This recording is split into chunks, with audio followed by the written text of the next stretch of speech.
আমার শ্বশুরমশাই রোজ রাতে 1 গ্লাস ফলের রস তৈরি করে আমার ঘরে নিয়ে আসতেন। তিনি অত্যন্ত স্নেহ করে নিজের হাতে আমাকে সেই ফলের রস খাইয়ে দিতেন, আর আমিও তার এই ভালোবাসার প্রতি সম্মান জানিয়ে প্রতিদিন রাতে সেটা পান করতাম। কিন্তু এরপর প্রতিদিন সকালে ঘুম থেকে উঠে আমি দেখতাম যে আমার চুলগুলো খুব এলোমেলো হয়ে আছে, এমনকি আমার পরনের পোশাকও ভীষণ এলোমেলো অবস্থায় থাকতো। আমি ঠিকমতো হাঁটতেও পারতাম না এবং আমার তলপেটে প্রায়ই একটা অদ্ভুত ব্যথা অনুভূত হতো। অনেক পরে আমি অনুধাবন করতে পেরেছিলাম যে আমার এই অবস্থার কারণ ছিল শ্বশুরমশাইয়ের হাতে তুলে দেওয়া সেই ফলের রস। আমার শ্বশুরবাড়ির প্রত্যেকেই নিজ নিজ পেশায় প্রতিষ্ঠিত ছিলেন। আমার শাশুড়ি মা একজন ইঞ্জিনিয়ার ছিলেন এবং আমার স্বামী ও শ্বশুরমশাই দুজনেই ছিলেন অধ্যাপক। আমিও একটি বেসরকারি কলেজের অধ্যাপিকা হিসেবে কর্মরত ছিলাম এবং বিয়ের পরেও আমার চাকরিটা আমি চালিয়ে যাচ্ছিলাম। আমার বিয়েটা পরিবার থেকেই ঠিক করা হয়েছিল।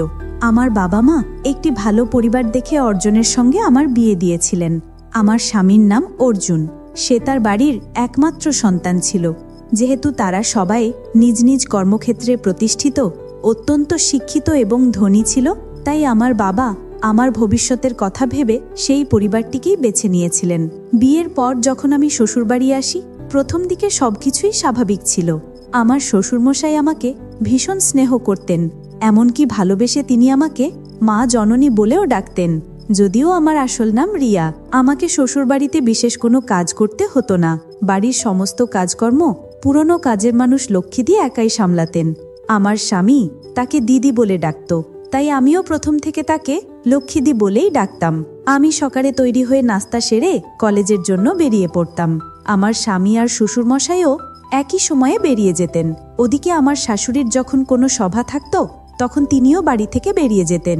সেই সময় পুরো বাড়িটা লক্ষ্মীদি দেখাশোনা করতেন। বিয়ের মাত্র 2 মাসের মাথায় আমি অন্তঃসত্ত্বা হয়ে পড়ি। আমার গর্ভবতী হবার সংবাদ শুনে আমার শাশুড়ি সবচেয়ে বেশি আনন্দিত হয়েছিলেন। আমার স্বামীও খবরটা শুনে ভীষণ খুশি হয়েছিল। আমার গর্ভবতী হওয়ার খবর পেয়ে অর্জুন বেশ কিছু শিশুর ছবি কিনে এনেছিল। সে আমাকে বলেছিল এই ছবিগুলো যেন আমি আমাদের ঘরের দেওয়ালে টাঙিয়ে রাখি, যাতে প্রতিদিন সকালে ঘুম থেকে উঠে আমি ওই সুন্দর শিশুদের মুখগুলো দেখতে পাই। তার বিশ্বাস ছিল এতে নাকি আমাদের সন্তানও খুব সুন্দর হবে। তবে সেই ছবিগুলোর প্রত্যেকটিই ছিল ছেলে শিশুর। আমার স্বামী আমাকে প্রচণ্ড ভালোবাসত, কিন্তু সেদিন আমি তার আসল রূপ দেখেছিলাম, যেদিন সে সন্তান নিয়ে আমার সঙ্গে তুমুল বিবাদ শুরু করেছিল। সে জোর দিয়ে বলেছিল আমার গর্ভে নাকি পুত্র সন্তানই আছে এবং সে পুত্র সন্তানই চায়, কন্যা সন্তান নয়। সে নাকি কন্যা সন্তান একেবারেই পছন্দ করে না। আমি তখন রেগে গিয়ে স্বামীকে বলেছিলাম, তুমি তো পুত্র সন্তান চাইছো, কিন্তু আমার গর্ভে যদি কন্যা সন্তান জন্মায় তখন কি করবে? কন্যা সন্তানের কথা শুনতেই সে আমার ওপর প্রচণ্ড রেগে গিয়েছিল। সেদিন স্বামীর কথা শুনে আমি হতবাক হয়েছিলাম যে এত শিক্ষিত একজন মানুষ কি করে এমন সংকীর্ণ মানসিকতা নিজের ভেতর পুষে রাখতে পারে। সেদিন থেকে আমার স্বামী একটাই জেদ ধরে বসেছিল যে আমাকে পুত্র সন্তানের জন্ম দিতে হবে, আর আমার গর্ভে যদি কন্যা সন্তান থাকে তাহলে তা নষ্ট করে ফেলতে হবে। সেই দিনটির পর থেকে আমার ও আমার স্বামীর সম্পর্কের অবনতি হতে শুরু করে, কারণ আমার মনে কখনোই এই ভাবনা ছিল না যে আমি কন্যা সন্তান নয়, বরং পুত্র সন্তানের মা হতে চাই। সত্যি বলতে আমি মনে মনে কন্যা সন্তানই কামনা করতাম। এরপর আমার স্বামী অর্জুন আমার উপর নানাভাবে চাপ সৃষ্টি করতে থাকে, এটা পরীক্ষা করার জন্য যে আমার গর্ভে কন্যা সন্তান নাকি পুত্র সন্তান রয়েছে। কিন্তু আমি পরীক্ষার জন্য মোটেও প্রস্তুত ছিলাম না। আমি কোনোভাবেই ডাক্তারের কাছে গিয়ে এটা জানতে চাইনি যে আমার গর্ভে কি সন্তান আছে। আমি ভেবেছিলাম এটা আমার প্রথম সন্তান, আর প্রথমবার যাই হোক না কেন তাতেই আমি খুশি থাকব, সেটাই হবে আমার কাছে অমূল্য সম্পদ। আমার শ্বশুর শাশুড়ি যখন জানতে পারলেন যে আমার স্বামী আমাকে ডাক্তারের কাছে নিয়ে গিয়ে পরীক্ষা করাতে চায়, তখন তারাও আমাকে বোঝানোর চেষ্টা করলেন। তারা আমাকে বলেছিলেন, বৌমা, এটা তো ভালোই হবে, যখন তুমি ডাক্তারের কাছে গিয়ে পরীক্ষা করে জানতে পারবে যে তোমার গর্ভে পুত্র সন্তান নাকি কন্যা সন্তান আছে, তখন আমরা এখন থেকেই সেই সন্তানের জন্য জিনিসপত্র কেনাকাটা শুরু করতে পারবো। এতে আমাদের অনেক সুবিধা হবে। তুমি আমাদের ছেলের কথায় কিছু মনে করো না, আমরা দুজনেই তো তোমার পাশেই আছি, তাই তুমি একদম ভয় পেও না। অন্তত আমাদের উপর তো ভরসা রাখতে পারো। তুমি ডাক্তারের কাছে চলে যাও এটা দেখার জন্য যে তোমার গর্ভে কন্যা সন্তান নাকি পুত্র সন্তান আছে। আমার শ্বশুর ও শাশুড়ির মিষ্টি কথায় আমিও শেষ পর্যন্ত ডাক্তারের কাছে যেতে রাজি হয়ে যাই। ডাক্তারের কাছে যাওয়ার কিছুদিন পর যখন আমার পরীক্ষার রিপোর্টটা স্বামী বাড়িতে নিয়ে আসে, তখন সে ঘরে ঢুকেই এক হাতে রিপোর্টটা আর অন্য হাতে আমার হাতটা শক্ত করে চেপে ধরে অত্যন্ত রেগে গিয়ে বলল, রিয়া, তুমি এখনই আমার সঙ্গে ডাক্তারের কাছে চলো। আমি তখন তাকে জিজ্ঞেস করলাম, হঠাৎ করে ডাক্তারের কাছে কেন যেতে হবে? আমি তো এখন পুরোপুরি সুস্থ আছি, এখন তো ডাক্তারের কাছে যাবার কোনো প্রয়োজন নেই। তখন স্বামী আরও রেগে গিয়ে বলল, আমি যা পছন্দ করি না সেটাই তোমার গর্ভে আছে। শুধু তা না, তোমার গর্ভে 2টো যমজ কন্যা সন্তান আছে, যা আমি কোনো দিনও মেনে নিতে পারবো না। আমার স্বামী কখনোই চায়নি যে আমার এই কন্যা সন্তান দুটি পৃথিবীর আলো দেখুক, তাই সে আমার সন্তান দুটিকে নষ্ট করে দিতে চেয়েছিল। কিন্তু আমি কোনোভাবেই ডাক্তারের কাছে যেতে রাজি ছিলাম না।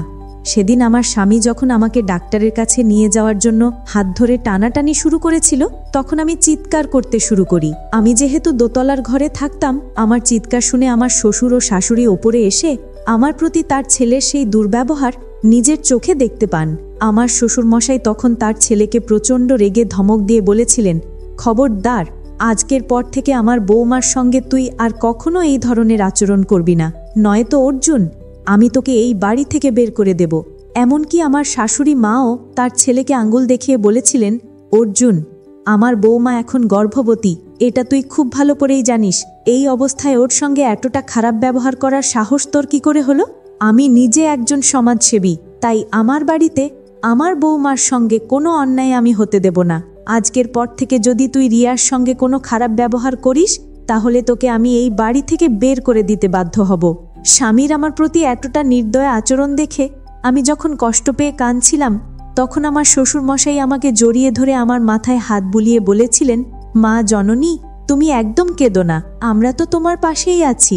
আজকের পর থেকে আমি নিজে তোমার দেখাশোনা করব, তুমি কোনো চিন্তা করো না। তোমার সন্তানের আমরা কিচ্ছু হতে দেব না, কারণ ওই সন্তান তো আমাদেরও, তাই আমাদেরও একটা দায়িত্ব আছে। এরপর আমার শাশুড়ি বলেছিলেন, বৌমা, আমি তো সারাদিন বাইরে ব্যস্ত থাকি, তাই তোমার শ্বশুরমশাই বাড়িতে থাকলে তোমার দেখভাল উনিই করবেন, তুমি একদম ভয় পেও না। আমি শ্বশুর শাশুড়ির কথায় ভরসা করে আর বাপের বাড়ি যাইনি। না হলে আমি তো ভেবেই নিয়েছিলাম যে আমার স্বামী অর্জুন যেহেতু আমার সন্তান দুটিকে গ্রহণ করবে না, তাই আমি বাপের বাড়ি চলে যাব। আমার স্বামী অর্জুনের এই খারাপ ব্যবহারের কথাগুলো আমি আমার বাবা মাকে আগেই জানিয়েছিলাম এবং এটাও বলেছিলাম যে আমার শ্বশুর শাশুড়ি কিভাবে আমার যত্ন নেন এবং আমাকে ভালোবাসেন।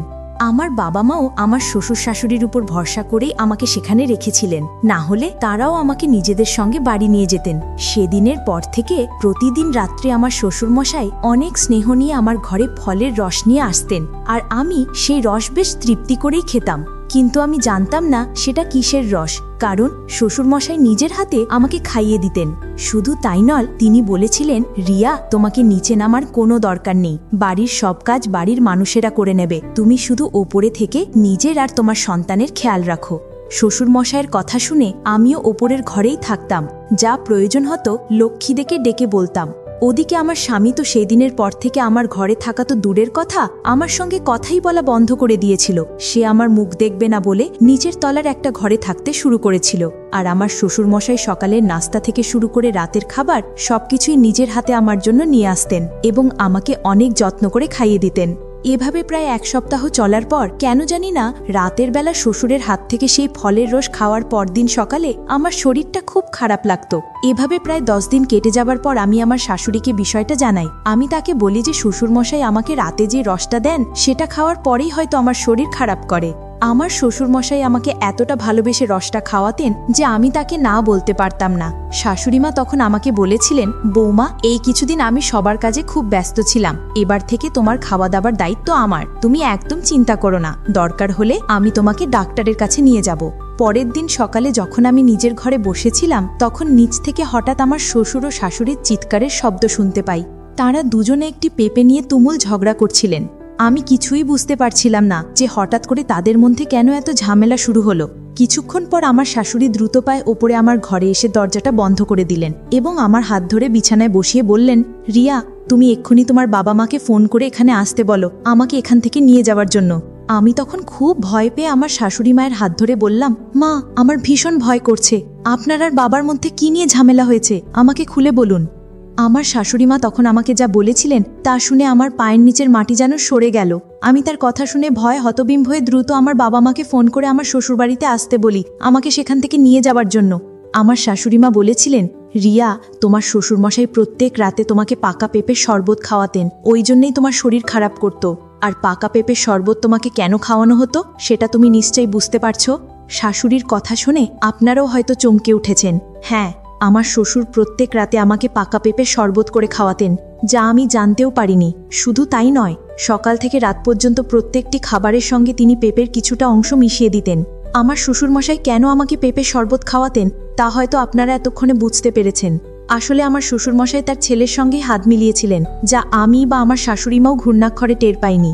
আমি তো ভাবতেও পারিনি যে আমার শাশুড়িমা আমাকে এতটা সাহায্য করবেন। শ্বশুরের আসল উদ্দেশ্য জানার পর আমার পৃথিবীটা যেন দুলে উঠেছিল, কারণ আমার শাশুড়িমা নিজের চোখে দেখেছিলেন যে আমার শ্বশুর কিভাবে নিজের হাতে আমার জন্য পাকা পেঁপে শরবত তৈরি করছিলেন। আমার শাশুড়ি সবকিছু বুঝতে পেরে আমার শ্বশুরকে বাধা দেওয়ার চেষ্টা করেছিলেন। সেদিন আমার বাবা মা যখন আমাকে সেখান থেকে নিয়ে যান, সেদিনই আমার শ্বশুরবাড়ির সঙ্গে সমস্ত সম্পর্ক ছিন্ন হয়ে যায়। কারণ আমার শ্বশুর আমার স্বামী স্পষ্ট বলে দিয়েছিল, ওই বাড়িতে থাকতে হলে আমাকে আমার গর্ভের সন্তান দুটোকে নষ্ট করতে হবে, যা আমি কোনোদিনও করতাম না। প্রত্যেক নারীই জানে তাদের গর্ভে যখন একটি সন্তান আসে তার অনুভূতি ও আনন্দ কতটা গভীর। কোনো মাই চাইবে না তার প্রথম সন্তানকে কোনোভাবে আঘাত করতে। তাই আমিও তাদের সঙ্গে সব সম্পর্ক ছিন্ন করে আমার বাবা মায়ের সঙ্গে বাপের বাড়ি চলে এসেছিলাম। কারণ আমি বুঝে গিয়েছিলাম শ্বশুরবাড়িতে থাকলে আমার শ্বশুরমশাই ও আমার স্বামী মিলে কোনো না কোনো অজুহাতে আমার সন্তানদের ক্ষতি করে দেবে। আমি বাবা মায়ের সঙ্গে বাড়ি ফিরে আসার 7 মাস পর দুটি ফুটফুটে কন্যা সন্তানের জন্ম দিয়েছিলাম। এই ঘটনাটা ঘটার পর আজ 1 বছর হয়ে গেছে। আমার মেয়েরা এখন 1 বছরের, কিন্তু আমার শ্বশুরমশাই ও আমার স্বামী আজও পর্যন্ত আমার মেয়েদের মুখ দেখতে আসেনি। তবে আমার শাশুড়ি প্রতি মাসে আমার ও আমার মেয়েদের সঙ্গে দেখা করতে আসেন। আমার বাবা মা তো স্পষ্ট জানিয়ে দিয়েছেন যে ওই বাড়িতে আমাকে আর কখনোই পাঠাবেন না এবং তারা নিজেদের নাতুনিদের সমস্ত দায়িত্ব পালন করতে পারবেন। আসলে আমার শ্বশুরমশাই ও আমার স্বামী যেহেতু অধ্যাপক ছিল, তাই তারা আইনের ভয় আমার সঙ্গে খুব চতুরতার সঙ্গে অন্যায় করার চেষ্টা করেছিল। কারণ তারা খুব ভালো করেই জানতো যে তারা যদি সরাসরি আমার সঙ্গে কোনো অন্যায় করত তাহলে আমি